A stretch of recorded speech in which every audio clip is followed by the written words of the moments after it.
Twin flame connection, the most magnetic connection ever. Twin flame connection में ऐसा कुछ दिन नहीं होता है, या फिर मैं बोल दूँ ऐसा कोई मिनट नहीं होता है जब कुछ हो नहीं रहा होता है।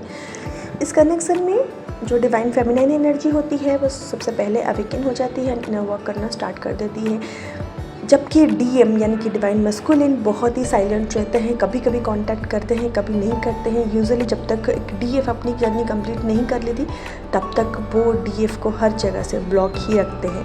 तो चलिए जानते हैं एक डिवाइन मस्कुलिन अपनी डिवाइन फेमिनाइन को, जिससे वो सबसे ज़्यादा प्यार करते हैं, उसको ब्लॉक करके क्यों रखते हैं। पॉइंट नंबर 1, डिवाइन मस्कुलिन डर जाते हैं। डिवाइन फेमिनाइन के मिलने के बाद डिवाइन मस्कुलिन अपनी ओरिजिनलिटी में आ जाते हैं, यानी कि अपनी ऑथेंटिक सेल्फ में आ जाते हैं। डीएम को भी अपने डिवाइन फेमिनाइन के साथ एक इंटेंस कनेक्शन फील होता है, वो इंटेंस कनेक्शन से डर जाते हैं, और डिवाइन फेमिनाइन से जो उनको अनकंडीशनल लव मिल रहा होता है वो अनकंडीशनल लव को वो पहले कभी फील नहीं किए होते हैं, बल्कि वो बहुत सारे मल्टीपल अफेयर में रहते हैं, तब भी वो ये कनेक्शन को अलग ही महसूस कर लेते हैं।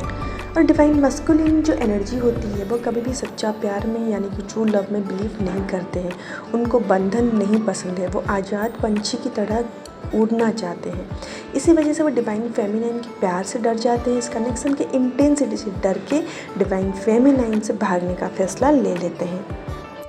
पॉइंट नंबर 2, इनसिक्योरनेस या फिर सेल्फ वर्थ। जब दोनों ट्विन मिलते हैं तो दोनों के बीच मैग्नेटिक पुल होता है, मैग्नेटिक अट्रैक्शन होता है, दोनों ही इस कनेक्शन की इंटेंसिटी को समझ पाते हैं। अगर आप साइलेंट जर्नी का हिस्सा हैं, या फिर आप कभी अपने डीएम से मिले ही नहीं हैं, या फिर आप टेक्स्ट पे या फिर इंस्टाग्राम पे सिर्फ चैट करके मिले हैं, तब भी दोनों ट्विन को इस कनेक्शन की इंटेंसिटी के बारे में पता चल जाता है, यानी कि महसूस हो जाता है। सोलर प्लेक्सस चक्र ब्लॉक होने की वजह से या फिर इनबैलेंस होने की वजह से डीएम को हमेशा सेल्फ वर्थ इशू रहता है। कभी कभी डीएफ ज़्यादा खूबसूरत होती है, किसी किसी केस में डीएफ ज़्यादा फाइनेंशियली स्ट्रॉन्ग होती है, या कोई भी रीज़न हो सकता है। डीएम हमेशा डीएफ के साथ खुद को कंपेयर करते हैं, उनको ऐसा लगता है कि डीएफ को दुनिया की हर खुशी मिलनी चाहिए, और वो कहीं ना कहीं खुद को डीएफ के लायक नहीं समझते हैं। उनको लगता है मैं फाइनेंशियली इसको सपोर्ट नहीं कर पाऊँगा, वो खुशी उसको नहीं दे पाऊँगा जो खुशी वो डिज़र्व करती है। उनको लगता है मुझसे बेटर कोई और लड़का आ जाएगा जो उसके सारे विशेस फुलफ़िल कर पाएगा, या फिर उसको दुनिया भर की हर खुशी दे पाएगा। इसी वजह से वो स्टेप बैक करने का फैसला ले लेते हैं। पॉइंट नंबर 3, डीएम को हमेशा डाउट होता रहता है। जैसे कि आप सबको पता है ट्विन फ्लेम जर्नी एक ऐसा कनेक्शन है जहाँ पे डीएम और डीएफ के बीच हमेशा डिफरेंसेस रहते हैं। कभी डीएम मैरिड होते हैं या फिर कभी डीएफ मैरिड होती है, या फिर कई केसेस में दोनों ही मैरिड होते हैं। कई केसेस में डीएम और डीएफ के बीच एज गैप बहुत ज़्यादा होता है। जो पैटर्न हम लोग आज तक फॉलो करते आए हैं ट्विन फ्लेम जर्नी में, दोनों twin exactly opposite pattern follow करते हैं, यानी कि कभी डीएफ बड़ी हो सकती है, डीएम छोटे हो सकते हैं, या फिर कभी ऐसा हो सकता है कि दोनों के बीच फिजिकल डिफरेंसेस हो, या फिर कोई सोसाइटी में बहुत ज़्यादा फेमस हो और कोई बहुत ही कम पढ़ी लिखी हो। ऐसे ही डिफरेंसेस रहते हैं ट्विन जर्नी में। जब दोनों ट्विन मिलते हैं यानी कि एक दूसरे के कांटेक्ट में आते हैं, चाहे वो फिजिकल हो या ना हो, तो दोनों को इंटेंस कनेक्शन फील होता है। तो डीएम को अंदर ही अंदर ये डाउट होता है जो मैं फील कर रहा हूँ, जो अनकंडीशनल प्यार मैं इस लड़की के लिए फील कर रहा हूँ, क्या वो भी वही सेम महसूस कर रही होगी, या फिर ये एक तरफा कनेक्शन है। जो फीलिंग्स मेरे अंदर आ रही है, जो इंटेंसिटी मेरे अंदर आ रही है, क्या उसके अंदर भी वही आ रही होगी। मन ही मन उनके अंदर बहुत सारे ऐसे डाउट आते हैं जिसकी वजह से उनको लगता है नहीं, मुझे अपनी फीलिंग्स कंट्रोल करनी चाहिए, जिसी वजह से भी वो स्टेप बैक लेने का फैसला कर लेते हैं। नेक्स्ट पॉइंट, सोसाइटी के पैटर्न। जैसे कि मैंने अभी बताया, जैसे कि हम सब ट्विन फ्लेम जर्नी में हैं, हम सबको पता है कि ट्विन फ्लेम सोसाइटी के पैटर्न के अपोजिट चलते हैं, यानी कि डिवाइन दोनों ट्विन को कुछ ऐसे बनाए हुए होते हैं कि दोनों सोसाइटी के पैटर्न से अलग चलते हैं।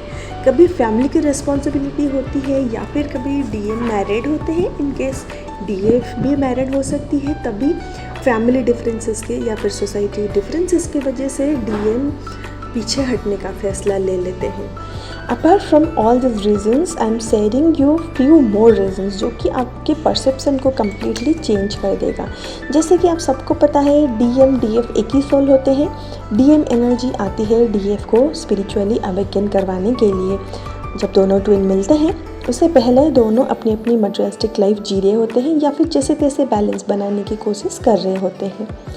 जब DM DF से मिलती है या फिर दोनों एक दूसरे से मिलते हैं उनकी बबल फेज कुछ ही टाइम तक चलती है, चाहे वो फिजिकल लेवल पे हो या फिर फिजिकल लेवल पे ना भी हो सकता है। ये कनेक्शन की इंटेंसिटी दोनों को ही महसूस हो जाती है, दोनों को ही ये महसूस हो जाता है कि ये कनेक्शन बाकी कनेक्शन से हटके है।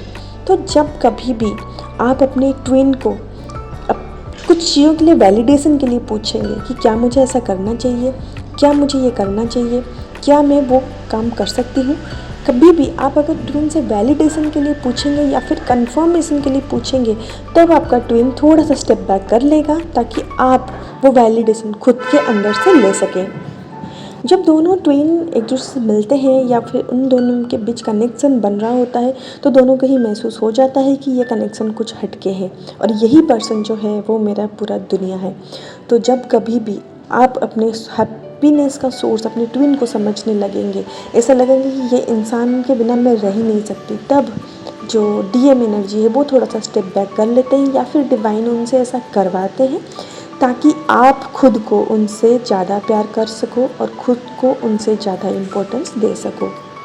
पॉइंट नंबर 3, बबल फेज इतना इंटेंस होता है कि उसी टाइम हम लोग अपनी रिस्पॉन्सिबिलिटी से, अपने मटेरियलिस्टिक चीज़ों से या फिर अपने काम से मन हटाने लगते हैं। इवन हम लोग भगवान से भी मन हटाने लगते हैं क्योंकि ट्विन का जो अट्रैक्शन होता है वो सबसे ज़्यादा इंटेंस होता है। इसी वजह से भी जो DM एनर्जी होती है वो स्टेप बैक कर लेती है ताकि आप खुद को और भगवान को सबसे ज़्यादा इम्पोर्टेंस दे सको, खुद को और भगवान को सबसे ज़्यादा प्रायोरिटी बना सको। क्योंकि जो DM एनर्जी होती है वो आती है DF को अवेकन करवाने के लिए। इसी वजह से डिवाइन मैस्कुलिन को ये टास्क दिया गया होता है कि कुछ दिन बबल फेज बिताने के बाद उनको ही सेपरेशन क्रिएट करना है ताकि जो DF है वो पेन के साथ डिवाइन के साथ जुड़ सके। जैसे कि आप सबको पता है DM एनर्जी जो होती है वो लॉजिकल और प्रैक्टिकल होती है। हर चीज़ में वो अपने लॉजिक ढूंढते हैं। जैसे कि वो DF से मिलते हैं तो उनको लगता है कि ये क्या हो रहा है, उसमें भी वो लॉजिक ढूंढने की कोशिश करते हैं। जैसे कि वो ट्रू लव पे बिलीव नहीं करते हैं, उनको ये भी लगता है कि किसी से दिल लगाना या फिर किसी के तरफ अट्रैक्ट होना, इसमें भी कोई सेंस नहीं बनता है। उसके बाद भी मैं ये आपको बता दूँ, मस्कुलिन को भी उतना ज़्यादा दर्द होता है जितना ज़्यादा दर्द फेमिनिन को होता है। बट ये अलग बात है कि डिवाइन फेमिनिन हमेशा एक्सप्रेसिव होती है तो एक्सप्रेस कर देती है, पर डिवाइन मस्कुलिन को भले ही जितना हर्ट हो वो कभी इस चीज़ को एक्सप्रेस करना नहीं चाहते हैं। सेपरेशन का पेन मस्कुलिन को भी होता है, यूनियन उनको भी चाहिए रहता है, पर उनको ये पता नहीं रहता है कि अपनी फीलिंग्स और इमोशंस के साथ कैसे डील करें। They are just trying to cope up with the journey as best they can. Divine masculine को भी इस कनेक्शन की इंटेंसिटी का एहसास होता है। वो अपने सोच और अपने लॉजिक्स के बीच फाइटिंग करते रहते हैं जिसकी वजह से उनको एंगर और फ्रस्ट्रेशन आता है। पर जब कभी वो थोड़ा सा कदम आगे बढ़ाना चाहते हैं, उनके अंदर का जो डर होता है which is holding them back. Separation phase में डिवाइन मस्कुलिन अक्सर खुद को ब्लेम करते रहते हैं क्योंकि ये जो सेपरेशन है उन्हीं के द्वारा इनिशिएट किया गया होता है, पर एक्चुअली में ये डिवाइन के प्लान के अंडर ही होता है। जब तक आप सेपरेट नहीं होते हो तब तक आप डिस्टॉर्टेड एनर्जी से डिवाइन एनर्जी में नहीं आते हो। ये जर्नी खुद को पाने की और खुद को समझने की जर्नी है। ये समझने की जर्नी है कि आपके अंदर जो फीलिंग्स हैं, जो इमोशंस हैं, ये आपके वीकनेसेस नहीं हैं, ये आपके स्ट्रेंथ है। होपफुली इस वीडियो के थ्रू आपको अपने डिवाइन मस्कुलिन के परसेप्शन को उनको समझने का मौका मिला होगा। इसी ही वीडियोस पाने के लिए प्लीज़ चैनल को सब्सक्राइब जरूर कर दीजिएगा।